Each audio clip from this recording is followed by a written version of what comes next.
نصیب ہیں وہ لوگ جن کی ماں زندہ ہے، خوش نصیب ہیں وہ لوگ جن کو دعائیں دینے والا یہ سایہ زندہ ہے، خوش نصیب ہیں وہ لوگ جن کی ماں ان سے راضی ہے، ہاں ہاں خوش نصیب ہیں وہ لوگ جن کی ماں راضی ہو کر چلی گئی ان سے بڑا بد نصیب کوئی نہیں کہ ماں ہوتے ہوئے اللہ کو ناراض کر رہے ہیں، ماں کو ناراض کر رہے ہیں، ان سے بڑا بد نصیب کوئی نہیں کہ ماں ہے پھر بھی خدمت نہیں کر رہے، ان سے بڑا بد نصیب کوئی نہیں کہ جن کی ماں ان سے ناراض ہو کر چلی گئی۔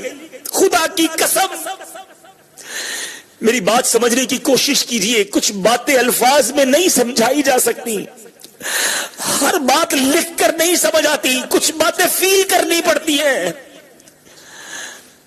ماں چلی جائے نا پھر بڑا یاد آتی ہے، پھر چین نہیں آتا۔ کون ہے کہ جس کی گود میں جا کے بیٹا سر رکھے؟ اب کون ہے جس کے کاندھوں پر سر رکھ کے آنسو بہالے؟ اب کون ہے جو میری بیماری پر بے قرار ہو؟ اب کون ہے جو میری پریشانی پر خود پریشان ہو جائے؟ ماں ہی ہے، خدا کی قسم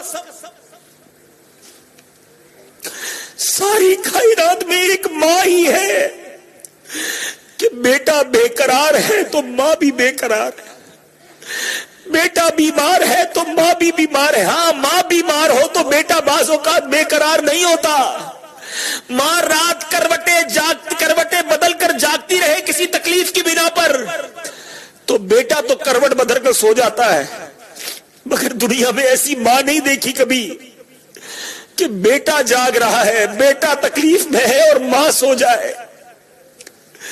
رات دیر سے گھر آئے تو دروازہ کھولنے والی ایک ہی ہستی ہے جو انتظار کرتی ہے، وہ صرف ماں ہے۔ بندہ سفر پر چلا جائے، پہلا گھر سے میسج، پہلی گھر سے آواز اگر آتی ہے تو ماں کی آتی ہے کہ بیٹا خیریت سے پہنچ گئے، تمہاری طبیعت کیسی ہے میرے بیٹا؟ یہ آواز اب کہاں سنائی دے گی؟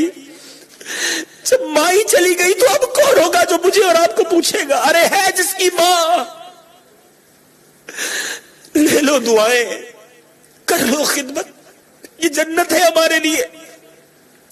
ماں کی دعائیں کیسے کیسے طوفان ڈالتی ہے، ماں کی دعائیں بندے کو کدھر پہنچا دیتی ہیں، اس کا احساس کرو۔ ادھر ادھر بھٹکتے ہو نا دعاؤں کے لیے، ارے اگر گھر میں ماں ہے تو بیٹھ جاؤ اس کے قدموں میں کہ ماں میرے لیے ہاتھ اٹھا دے، آج میری یہ مشکل حل ہو جائے، میری ماں مجھے دعا